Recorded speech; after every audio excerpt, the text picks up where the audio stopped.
Dhaka stock এক্সচেঞ্জের লেনদেন update জানিয়ে দিতে আমি হাজির হয়ে গেছি। লেনদেন আপডেট জানানোর আগে কিছু তথ্য তুলে ধরি।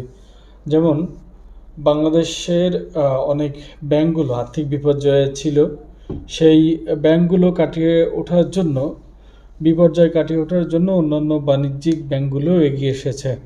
ঠিক তেমনি পুঁজিবাজারের জন্য যদি সবাই এগিয়ে আসে, বিভিন্ন বাণিজ্যিক ব্যাংক সহ সরকার মহলের প্রধান যারা আছে, উপদেষ্টারা যারা আছে, তারা যদি এগিয়ে আসে তাহলে কিন্তু শেয়ার বাজারেরও অবস্থার পরিবর্তন হতে পারে। তো আজকে জানিয়ে দেব ঢাকা স্টক এক্সচেঞ্জের লেনদেন প্রসঙ্গ। কথা বলার কারণ হচ্ছে ঢাকা স্টক এক্সচেঞ্জের লেনদেন সূচক এগুলো দিন দিন তলানির দিকে যাচ্ছে। এগুলোর দিকে যদি নজর না দেওয়া হয় তাহলে